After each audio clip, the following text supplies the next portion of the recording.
Avez-vous déjà vu une image capable de changer l'histoire? Imaginez, un président, Vladimir Poutine, vêtu d'un uniforme militaire, se montre sur la ligne de front. Face à lui, la carte de l'Ukraine et, d'une voix ferme, il donne l'ordre d'avancer sur 3 points clés: Kharkiv, Zaporizhia, Kherson. Ce n'est pas une simple opération militaire. C'est un geste lourd de symboles, soigneusement mis en scène, et qui fait l'effet d'un coup de tonnerre de Moscou à Washington en passant par toutes les capitales européennes. L'apparition de Poutine en uniforme sur un poste de commandement avancé déclenche une onde de choc immédiate. À l'OTAN, l'alerte est maximale, les lignes rouges bougent. Les images circulent. Les analystes occidentaux comprennent instantanément. Ce n'est pas seulement une décision tactique, mais un signal lancé à tous. Moscou veut reprendre l'initiative coûte que coûte. Ce geste dépasse de loin la portée du champ de bataille. Il vient bouleverser les calculs de Paris, Berlin et Londres, qui tablaient sur un essoufflement russe. Désormais, l'incertitude gagne l'Europe et l'Amérique. La guerre pourrait basculer. Jamais jusque-là le président russe n'était apparu ainsi, prêt à endosser publiquement la posture du chef de guerre. Ce simple choix vestimentaire, ce regard sur la carte, cette présence physique sur le front suffisent à réécrire la dynamique du conflit. Certains y voient un message de défi, d'autres un avertissement ou même un ultimatum à l'Occident. Ne pas comprendre la portée de ce signal, c'est risquer de rater un tournant géopolitique capital. Chaque mot, chaque image, chaque décision individuelle peut désormais infléchir la trajectoire du conflit et le destin du continent tout entier. L'équilibre mondial, soudain, ne tient plus qu'à un fil. Pour saisir la véritable portée de cette scène, il faut remonter au contexte et décrypter la logique qui a conduit à ce moment décisif. Un président à la frontière du conflit, une carte secrète révélée, et soudain tout un continent retient son souffle. Que s'est-il vraiment passé ce jour-là, et pourquoi la visite de Vladimir Poutine en uniforme de combat suscite-t-elle autant de remous? Pour le comprendre, il faut revenir sur une journée clé. Le 23 novembre, le chef du Kremlin se rend en personne sur un poste de commandement avancé, là où chaque décision peut changer le cours de la guerre. Ce n'est pas une simple visite de courtoisie. En direct, Poutine reçoit un rapport complet sur les succès militaires récents, la prise de plusieurs villes stratégiques, l'annonce officielle que des points comme Kupiansk et Pokrovsk sont désormais sous contrôle russe. Sur la table, devant lui, une carte détaillée. Elle expose sans détour les prochaines cibles: Kharkiv, Sumy, Zaporizhia. Chaque ville entourée, chaque axe de progression tracé, chaque objectif affiché clairement comme pour envoyer un message à la fois à ses troupes et à l'Occident. Mais surtout, cet instant n'est pas improvisé. Tout le dispositif a été méticuleusement préparé et relayé immédiatement par la communication officielle russe. Les caméras capturent dans chaque détail: le président en tenue militaire, la concentration des généraux, la carte des opérations. Il ne s'agit pas seulement de stratégie militaire, mais d'un signal politique et médiatique d'une puissance rare. La Russie veut que ces images fassent le tour du monde, que chaque capitale occidentale s'interroge sur la suite. Pourquoi ce geste est-il si lourd de sens? Parce qu'en se montrant ainsi, en uniforme et au plus près du front, Poutine affirme sans équivoque son contrôle total sur les opérations et sa détermination à aller au bout de ses objectifs. Il s'approprie la dynamique du conflit, impose son rythme et brouille les calculs de ses adversaires. L'Occident, qui espérait freiner l'avancée russe, découvre soudain que la Russie joue une partition beaucoup plus audacieuse et assumée. Sous-estimer l'importance d'un acte aussi symbolique, c'est risquer de passer à côté des intentions profondes du Kremlin. Derrière cette mise en scène, il y a un message. Le temps des hésitations est révolu. La prochaine phase du conflit est déjà en marche et Moscou en contrôle la narration. Mais au-delà du terrain, ce coup de théâtre s'attaque aussi aux certitudes occidentales. Il ne s'agit plus seulement d'une question de cartes ou de position, mais d'une bataille pour la perception et l'initiative. Alors, comment l'Occident a-t-il réagi face à ce coup d'éclat? Et quels signaux peut-on décrypter derrière la communication officielle russe? En quelques heures, de Paris à Washington, l'onde de choc se propage. L'image de Vladimir Poutine en uniforme, debout devant une carte, autorisant une nouvelle offensive, sature les écrans et fait trembler les chancelleries. Jamais, depuis le début de la guerre, un geste n'avait autant court-circuité la routine diplomatique et retourné les esprits en Occident. À Bruxelles, Paris, Berlin, c'est la stupeur et la colère. Les premières réactions oscillent entre inquiétude et frustration. Les débats sur la riposte s'intensifient. Chaque capitale essayant de mesurer l'ampleur du bouleversement, l'illusion d'un front russe affaibli, soumis à la pression lente des sanctions, explose soudainement. À la Maison-Blanche, Donald Trump fulmine. Son plan de paix, patiemment échafaudé pour repositionner les États-Unis au centre du jeu, semble s'effondrer en un instant. Washington et Kiev n'ont d'autre choix que de revoir en urgence leur stratégie.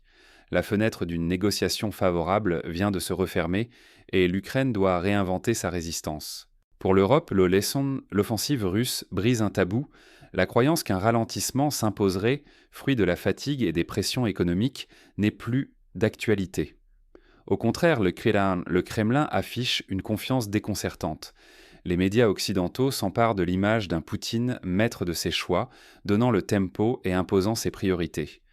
Dans les studios d'analyse, experts et commentateurs occidentaux s'accordent à voir dans ce geste une démonstration de force.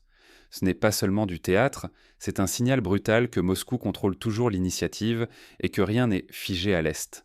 Les débats s'enflamment sur la capacité occidentale à réagir sans franchir la ligne de l'escalade. À Kiev, la réaction reste en apparence mesurée. Les autorités tentent de minimiser l'impact militaire de ce feu vert, mais ne cachant ni la pression psychologique, ni le poids du symbole. Les Ukrainiens savent qu'au-delà des bombes, une guerre de perception se joue et que chaque image peut peser sur le moral, l'aide internationale et la cohésion nationale. Pour l'Occident, le risque est immense. Perdre le contrôle de l'initiative politique, voir sa stratégie se déliter, et devoir choisir entre l'escalade ou une adaptation difficile à une nouvelle réalité. L'Europe et les États-Unis se retrouvent soudainement dans la posture de ceux qui subissent et non plus de ceux qui dictent le rythme. Ce basculement médiatique et psychologique rebat toutes les cartes du dialogue diplomatique.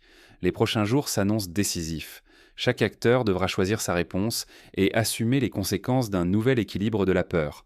Mais derrière cette effervescence, une question persiste. Comment ce symbole bouleverse-t-il concrètement la stratégie et les alliances sur le terrain ? La suite va révéler jusqu'où les lignes rouges peuvent être repoussées. Quand le symbole devient aussi puissant que le fait, l'avenir devient imprévisible. L'image d'un président russe en uniforme, debout devant la carte d'état-major, n'est pas qu'un instant figé pour l'histoire. C'est un acte qui bouleverse la perception du conflit, partout sur la planète. L'impact informationnel de ce moment dépasse largement la réalité des avancées militaires sur le terrain. Dans la guerre moderne, la force du message compte parfois autant que la force des armes. Cette démonstration de détermination publique, relayée en boucle, complique toute tentative occidentale de relancer le dialogue. Washington et les capitales européennes se retrouvent face à un mur. Chaque geste fort de Moscou verrouille un peu plus l'espace pour la négociation. En Europe, la fracture s'élargit. D'un côté, certains exigent l'augmentation de l'aide militaire à Kiev, convaincus que seule la puissance peut inverser la dynamique. De l'autre, la lassitude et la peur de l'escalade poussent certains gouvernements à militer pour une désescalade rapide, quitte à accepter des compromis douloureux. Cette division interne fragilise la cohésion européenne et alimente une fébrilité palpable dans les débats publics. Les signaux envoyés par la Russie, cette assurance affichée, ces paroles soigneusement pesées, cette scénographie maîtrisée, provoquent une surenchère émotionnelle. Les réactions sont immédiates, tranchées, souvent dictées par la peur ou la colère. La maîtrise de la communication devient une arme de plus, brouillant la frontière entre réalité militaire et perception collective. Les États-Unis, eux, avancent sur une ligne de crête. L'administration oscille entre son engagement déclaré auprès de l'Ukraine et la tentation de ménager ses propres intérêts, voire de préparer une sortie diplomatique, si la fenêtre s'ouvre. Mais chaque mauvais décodage des signaux envoyés par Moscou pourrait entraîner une perte de crédibilité stratégique, une erreur de calcul ou l'effondrement d'opportunités de paix, voire de stabilité à long terme. Pour tous les acteurs, la plus grande menace aujourd'hui, c'est la mauvaise lecture des signaux, car un excès de confiance ou au contraire une réaction précipitée risque de précipiter l'Europe et le monde dans une phase encore plus imprévisible du conflit. À quoi devons-nous prêter attention très concrètement dans les semaines à venir pour anticiper la prochaine étape de cette confrontation ? Dans la suite, nous allons décrypter les signaux clés à surveiller et explorer les scénarios qui pourraient se dessiner à court terme, alors que chaque décision et chaque image pourraient en faire basculer l'équilibre. Dans un monde saturé de messages, la perception devient la nouvelle réalité. Aujourd'hui, une image, quelques mots, peuvent bouleverser la géopolitique plus vite qu'une division blindée ne franchit une frontière. La visite d'un président en uniforme, la présentation d'une carte, un message de défi lancé devant les caméras. À l'ère de l'information, chaque geste compte et s'imprime durablement dans l'imaginaire collectif. Chaque camp le sait. L'information est devenue une arme à part entière. Les dirigeants ne se battent plus seulement sur le terrain, mais aussi dans l'espace médiatique.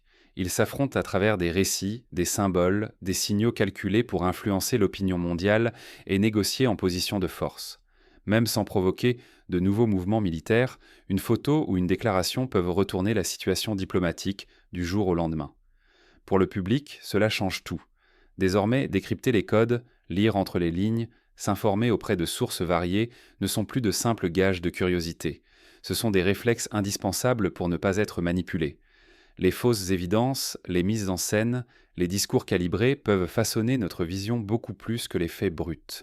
Sur le plan politique, ignorer la guerre de l'image, c'est avancer à l'aveugle dans un champ de mines informationnelles. Les décideurs qui négligent la puissance des perceptions s'exposent à des crises inattendues, à des revirements d'alliances, voire à la perte de contrôle sur leur propre opinion publique. La stabilité d'un pays, la réputation d'un leader, la sécurité de l'Europe peuvent s'effondrer sous le poids d'une séquence virale. Face à cette nouvelle réalité, le risque est immense. Renoncer à l'analyse critique, c'est perdre sa capacité d'anticiper, son autonomie d'opinion et, en définitive, sa liberté. Chacun doit apprendre à décoder les jeux symboliques, à distinguer le théâtre médiatique de la stratégie réelle pour rester acteur et non victime de l'histoire en marche. Mais alors, ce théâtre de l'image suffit-il à modifier durablement le cours de l'histoire ou assistons-nous simplement à une escarmouche de plus dans la grande guerre de l'information ? Explorons ce dilemme. Un geste, une image, peuvent-ils vraiment tout changer ? La question n'a jamais été aussi brûlante que ces derniers jours. Un président en uniforme devant une carte stratégique, quelques mots captés par les caméras, et soudain, l'incertitude s'installe de Varsovie à Washington. Cette scène n'est pas seulement un événement médiatique, c'est un signal adressé à toute la planète politique et militaire. Il serait tentant de n'y voir qu'une mise en scène, une opération de communication de plus. Pourtant, ignorer la force de tels symboles, c'est se priver d'outils d'analyse essentiels. L'histoire récente nous le rappelle, derrière chaque grande décision, il y a des images, des gestes, des signaux envoyés à l'adversaire, aux alliés et à l'opinion publique. Accepter sans examiner ces signaux, c'est confier notre avenir à la seule rhétorique officielle, au risque de subir des choix qui nous dépassent. Chaque citoyen, chaque décideur, chaque observateur doit comprendre que l'enjeu ne se limite pas au terrain militaire. La guerre de la perception est, elle aussi, une bataille décisive. Ce qui se joue aujourd'hui, c'est la capacité de chacun à décoder, à questionner, à garder la tête froide face à des images qui veulent orienter nos émotions. L'Europe, les États-Unis, l'Ukraine et même la Russie sont confrontés à la nécessité de dépasser la surface des choses, pour ne pas être manipulés par la dramaturgie du pouvoir. Refuser de s'interroger, c'est accepter passivement que les décisions, prises loin de nous, façonnent un monde où notre parole ne compte plus. Or, l'analyse individuelle, l'esprit critique, restent les seuls remparts contre la désinformation et les récits univoques. Sans vigilance, nous pouvons perdre plus que l'avantage sur le terrain, notre liberté de comprendre et d'agir. Au fond, chaque image, chaque geste, chaque mot prononcé en public participent à réécrire l'équilibre mondial. Ce n'est pas du sensationnalisme, c'est la réalité d'une époque où la géopolitique se joue aussi sur les écrans, dans l'instantanéité. Restez attentifs, posez des questions. Confronter les points de vue. C'est ainsi que, collectivement, nous pourrons éviter que la prochaine surprise stratégique ne nous prenne de court. Car dans ce nouveau théâtre, personne ne peut se permettre de détourner le regard.